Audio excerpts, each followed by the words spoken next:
Mm-hmm. Welcome, ladies and gentlemen, to This Week in Basketball 001.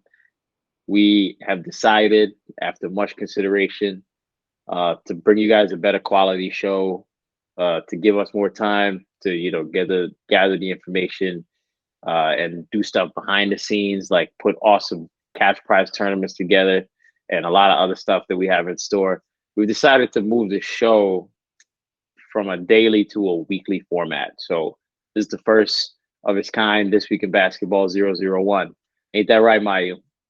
That is correct, man. We had to switch it up, man. We know how much y'all love watching us and getting the news from us, so we had to be realistic about this. You know what I'm saying? So we had to do it once a week, give you everything that happened during the week, and we're just going to do it that way from moving forward. Nice. So that brings us to what we have going on today. We have an action-packed lineup of events. I mean, there was more stuff going on, but we just had to trim the fat a little bit. We couldn't cover everything. Now, the first bit of news we're going to bring to you is the dunk contest winner. Mac McClung won the dunk contest. What do you think about that, Mike? I'm not surprised. I've been Okay. following Mac since he was in high school. I watch high school stars all the time. It's amazing how they keep track of them starting from, some of the middle school. So he's been doing his thing in and out of the league in a sense that he's been in the NBA, but has been playing in the G League. But pretty exciting player coming out of Georgetown at Oh, one point. nice. And I forgot what school he went to. He transferred to after Georgetown, but made a splash, made a splash. So I'm not surprised, man. This guy has ups. Yeah. White man can jump. That is a myth. Uh, I think it's been since '96, Mr. Brent Barry, I believe. Uh-huh. Since a Caucasian guy. I don't know what the correct term is. I don't know if it's Caucasian. I don't know if it's white. I don't know Right. if it's, fair skin brother. You know, Right. Yeah. but we're just gonna call it his name. Brent Barry, the Barry brothers, Barry the father. It's just a whole family of Barrys. No pun intended. But yeah, I think it's been since then. So it's been a while. Long overdue. Long overdue. Oh, Congratulations. yeah. Shout out to Mac McClung and shout Mhm. out to Brent Barry. It's pretty cool dunk he just did there. And it looks like he gets a lot of height on his vertical because I can't tell how tall he is, but looks like he's getting up there. Yeah, he's maybe 6 foot. I hear 6'1", maybe. Okay. I think they give it everybody. I think as soon as you get drafted, they're like, all right, you at least 6 foot and above. Like the automatic 6 footer. Yeah, you're automatic 6 foot. Yeah, they're like, man, we can't have any sub 6 foot Can't have any people be on fives. our record. Right. We can't have any fives in here. That's for the Yeah. NBA. All right. So this brings us to our next story. Ja Morant, Mr. Ja Mm, Morant himself, is he following the wrong crowd? That's been man. discussed in some NBA circles lately. And here we have an article stating that some of Ja Morant's friends have been banned from entering the Memphis Grizzlies arena. One of his friends, longtime friend Devontae Pack, was banned from attending the Grizzlies home games at the FedEx Forum for a year after he verbally abused Pacers players during and after the game. Excuse me, you got a hiccup. Although the Pacers believe a gun was pointing at them during the game, no, at them after the game, the NBA denied it in the report. Mm. So, basically, Ja Morant's entourage causing trouble. It seems like, and here we have you know, a video of said incident. Oh, from all the way on the other side of the court, got beef. Hmm. Must have been a barbecue. There's barbecue in there.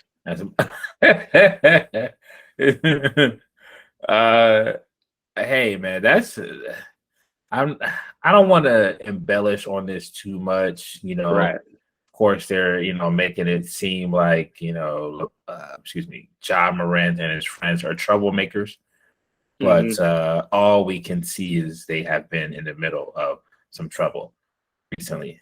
So Right. it's fair to think what are the motives of the people who are hanging out with him, and how are they helping or hurting his reputation in the NBA on and off the court. We see this a lot. You still hanging out with some of the guys you used to hang out with around the way, Right. that don't have the same drive and ambition and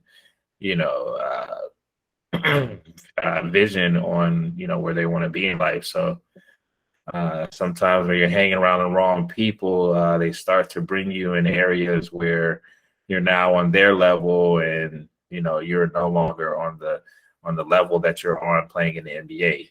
We've seen so many stories of people just hanging around with the wrong crowd, and now they're in jail, or their career is tarnished. They are labeled as a troublemaker or a bad guy. So I hope whatever it is, he kind of has a sit down talk with the people around him to figure out how they need to move forward without being in the media in the bad light. So we shall see. Yeah, man. Well said, man. I hope hope they figure it out.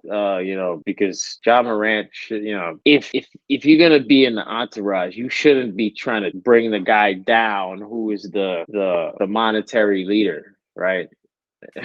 Like, why would you try to kill the cash cow kind of thing, right? You should want to protect him and keep him in place, but you shouldn't want to do so in ways that can make you guys all lose, right? Which is these random acts of whatever it might be to keep getting these guys in trouble. So I hope they can figure it out. If these are his real friends, I hope they can understand that he's got a lot on his plate, literally and figuratively, and they don't need to kind of be the reason for his downfall. So yeah, wishing all of them well. Yeah, fellas, don't make it hot, man. Don't make it hot. Keep it cool. Yeah.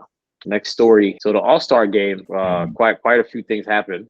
One of them being Damian Lillard dropped some half-court shots, allegedly. Or actually, not allegedly. Yeah.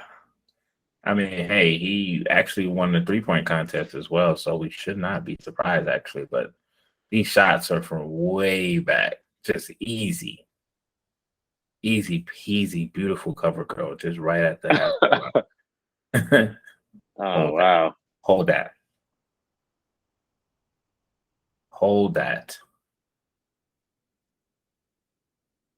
Kyrie tried it, but Dame time. Wow. Man, he made that look like a free throw. Just easy. He made that look like a free throw. Come on, man. That guy works hard on that shot. Yeah, that's pretty impressive. He works hard on that shot. Dame time. We know what time. Pretty impressive, man. Yeah. Do you think Damian Lillard gets the credit he deserves in this sport? Ooh, I would say no. No. It's hard to get the credit when your team isn't winning alongside of the credit that we feel you deserve.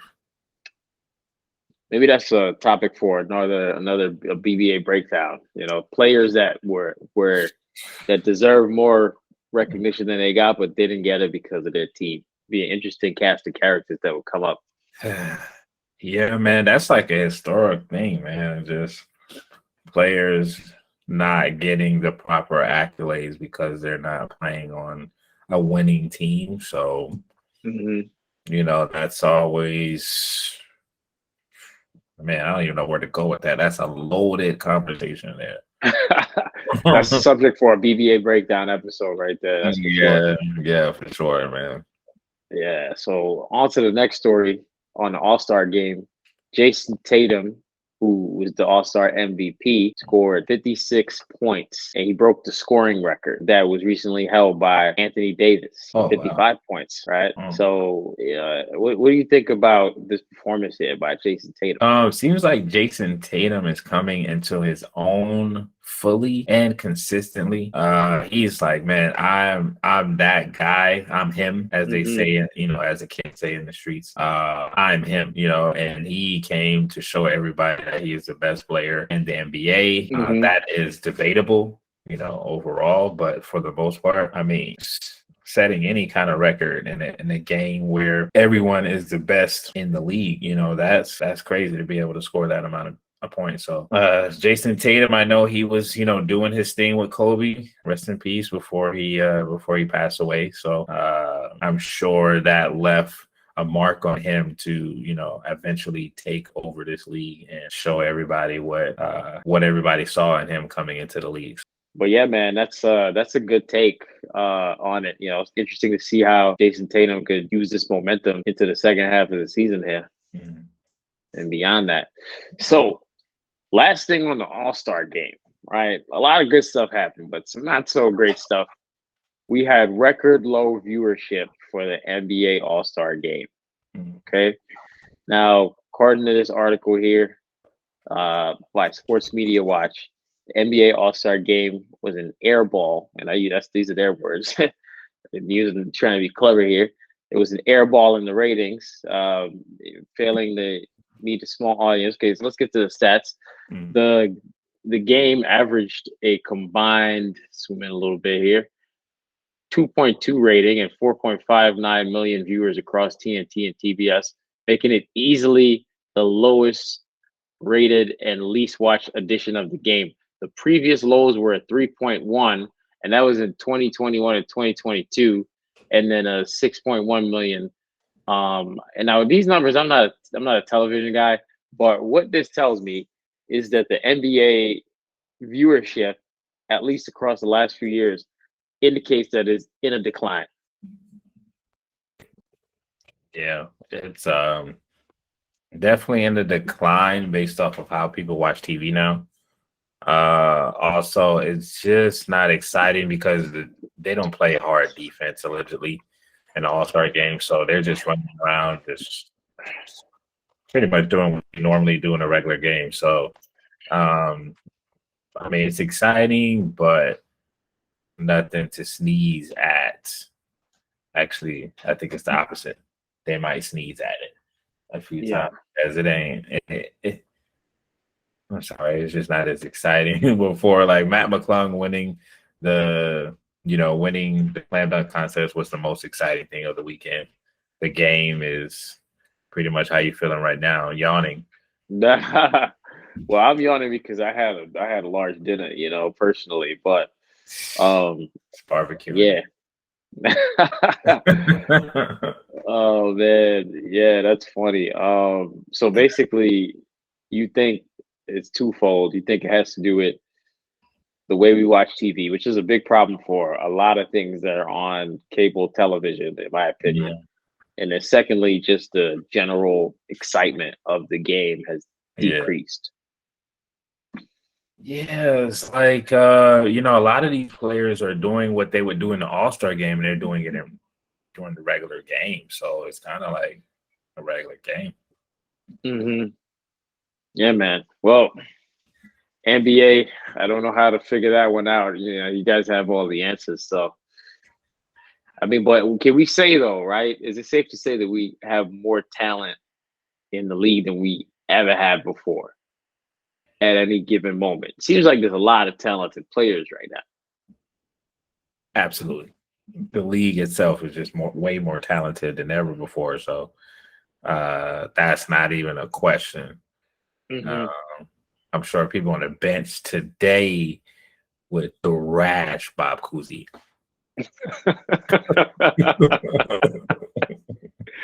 Oh my God! Oh man, that's funny.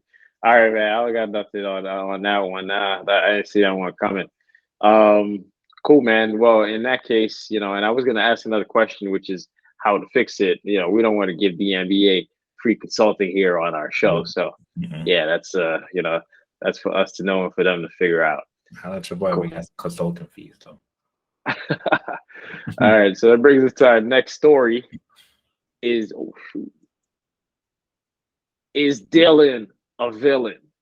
The rise of the villain, Dillon Brooks. Dillon Brooks a villain? Villain. Dun dun dun.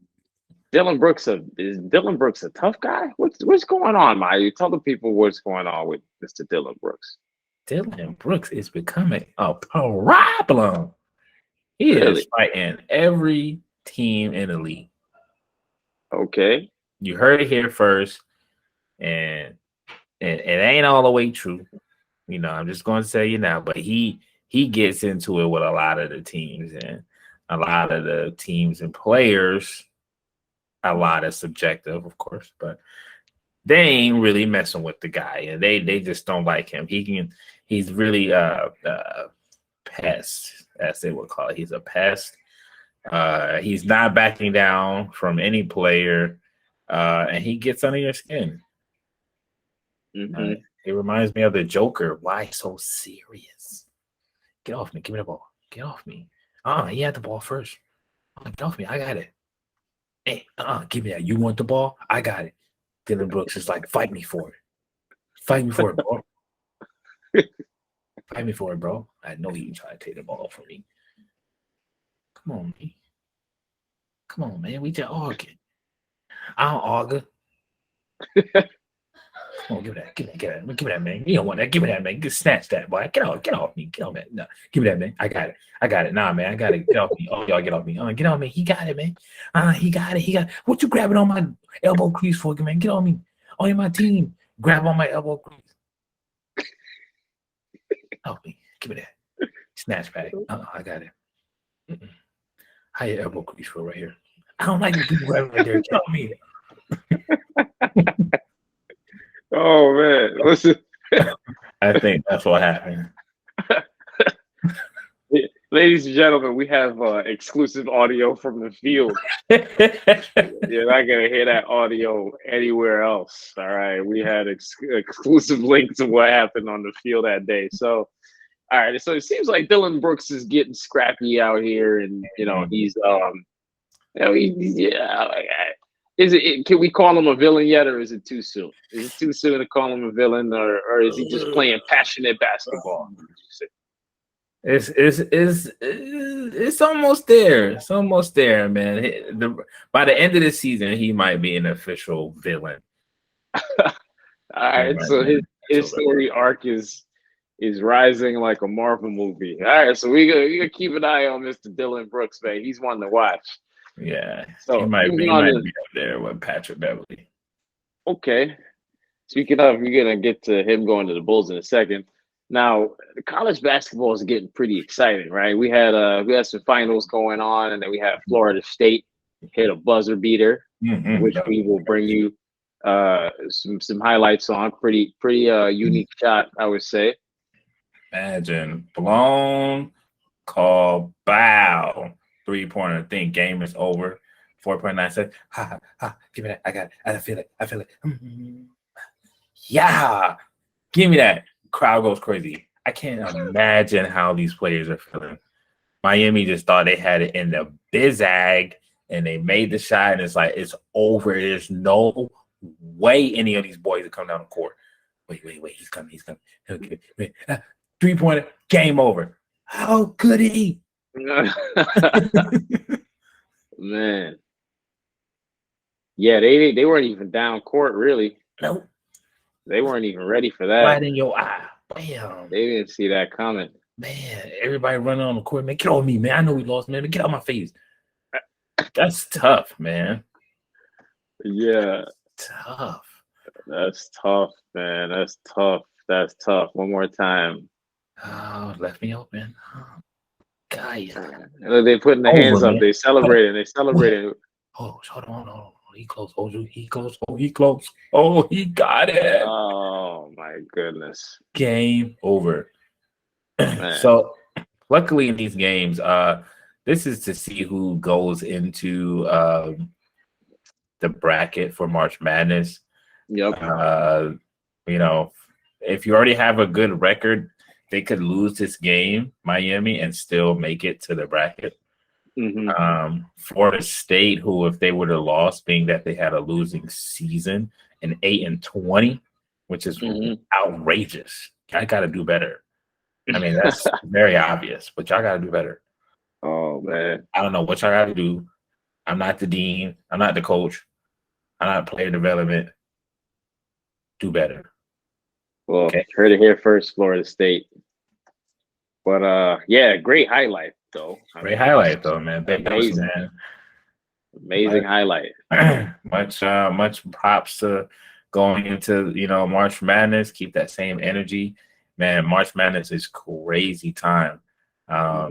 Anything could happen. They got a lot of Cinderella, aka underdog situations where you never would have thought.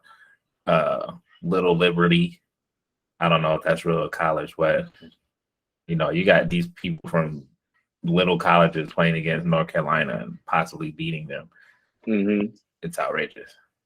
Man. Yeah, it's gonna be an action-packed spring. Jam-packed. Yeah, man. So that brings us to our next story. Going back to the NBA for a second, Russell Westbrook returns to LA, or he stays in LA rather, or he returned because technically he left for a second and went to Utah, so he returned to LA in a deal with the Clippers. And this is a funny picture right here. Back.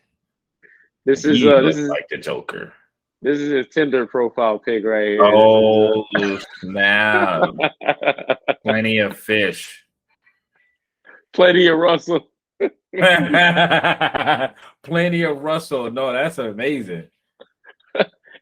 Could you imagine if he like the fact that they blew this up this big? Like, wow. I'm just like, who took this man? He looks like he's having a good time. Hey, shout out to Russell Westbrook. He obviously is coming back to LA. What do you think about this trade of him coming back to the Clippers right now? I think it's a good move, man. I mean, Russell Westbrook is a hard player to kind of add to teams. You need a coach that could really put him in the right positions to be Russell Westbrook. I think it's a really good fit for him. And Clippers and Kawhi Leonard and Paul George, I think he'll give them that energy that they need when they're just chilling too much. Because those are two extra chill, cool individuals in Paul George. Kawhi, and it's like, pick it up. Give us some energy. Give me some pizzazz. And I think Russell Westbrook will really add some energy to that team. So that's a good move. How do you think this increases their chances in the back half here of the season? Man,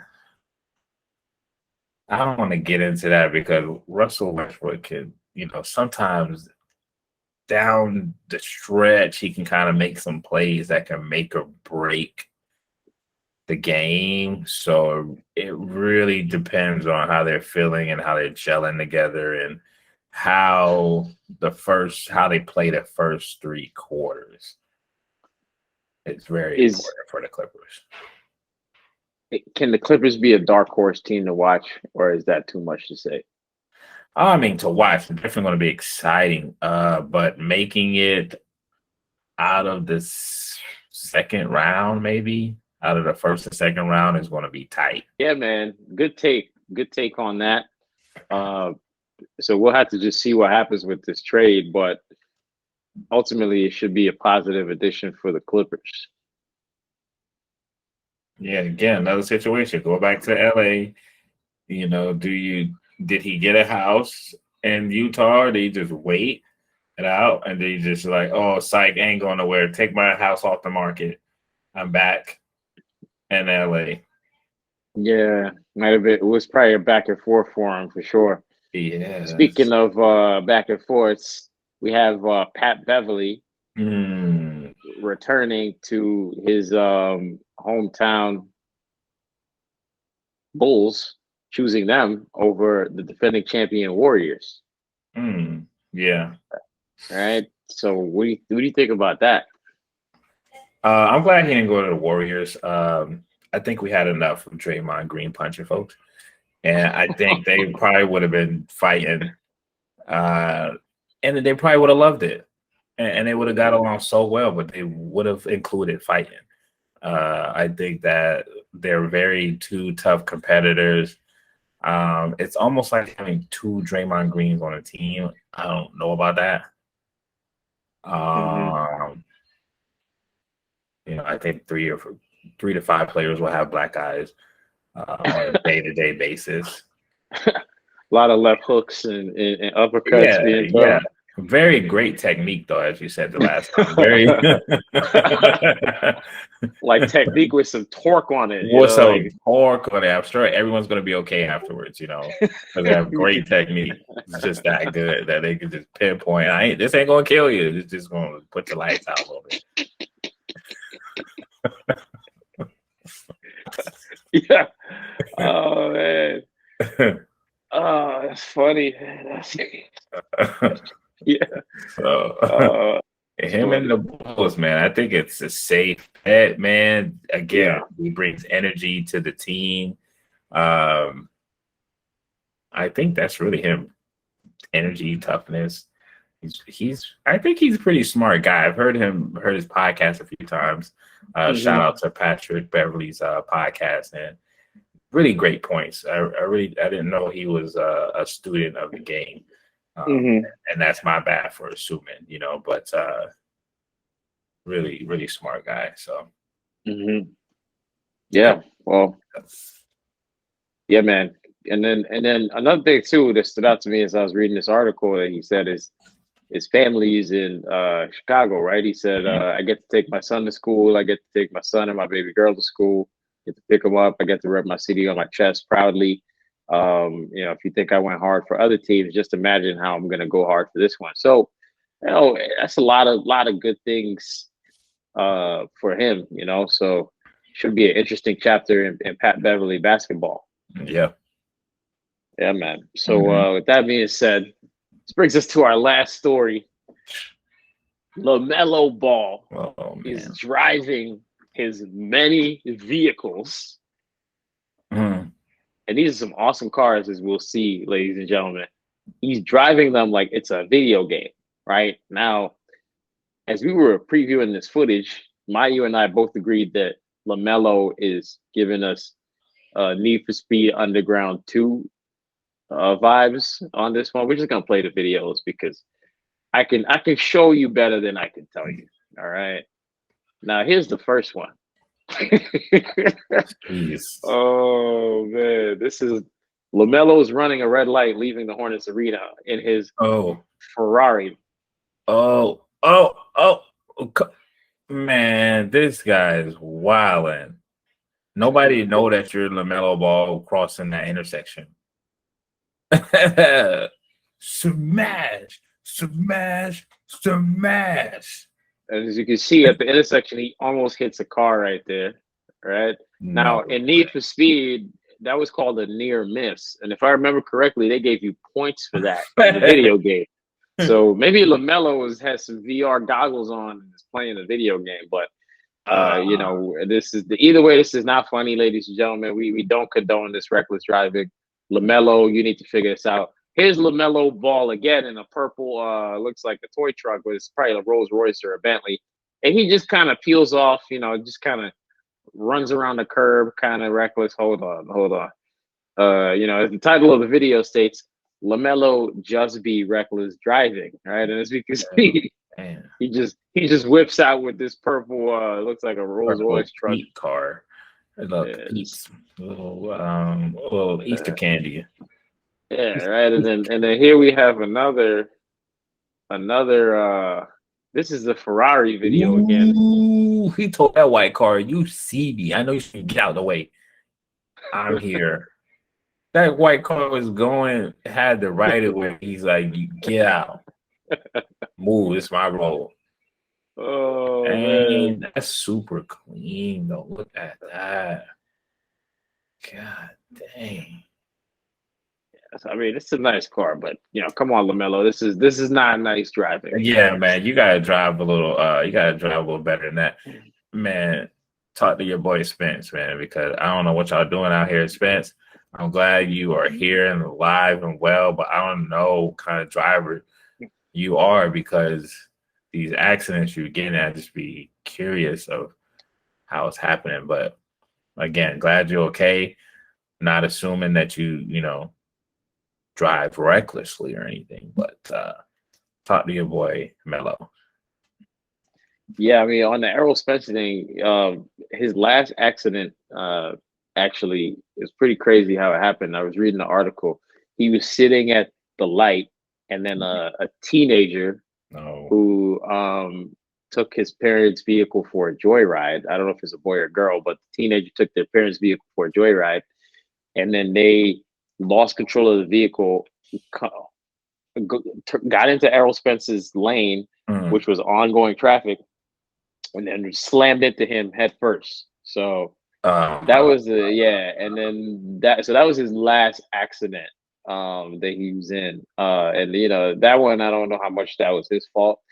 But man, he was fortunate enough from that accident to not have more injuries than I think just like little leg ache or something like that. So yeah, man. Yeah, but LaMelo, I don't know what LaMelo's excuse is for these displays here, but yeah, LaMelo, they have you on camera, man. This doesn't look good, brother. Yeah, not look good.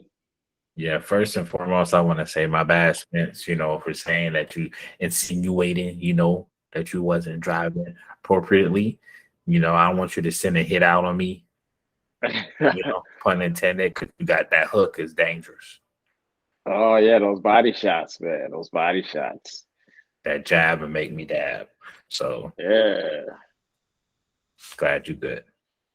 Yeah, man. So with that being said, ladies and gentlemen, we are going to bring it into This Week in Basketball 001. Thanks for joining us. Thanks for tuning in. We just finished our first BBA basketball tournament in Forest Park, Atlanta, Georgia. It was a great turnout. We had how many people in attendance, Mike? We had about 80 people. It was a little light work, but very intense. Everyone came out to compete. Congratulations to Bodie and his squad, Blaze. They came out to play. They came out to dominate. It was a tough one, though. They gave them a run for their money. Pun intended. And hey, they won it fair and square, the $1,000. But yeah, man, it was really good. We're looking forward to the next one, March 19th.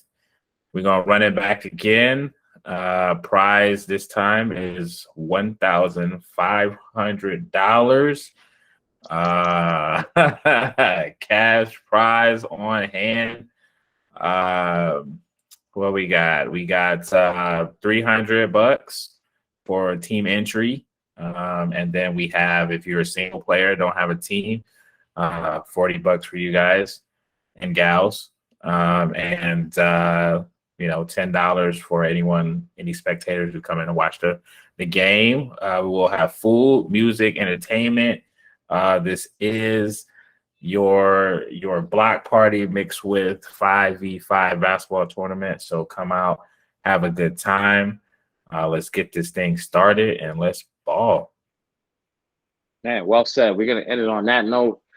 Look for the links in the description. This Week in Basketball, dropping every Mondays on a YouTube near you. Tune in, follow, like, subscribe, comment.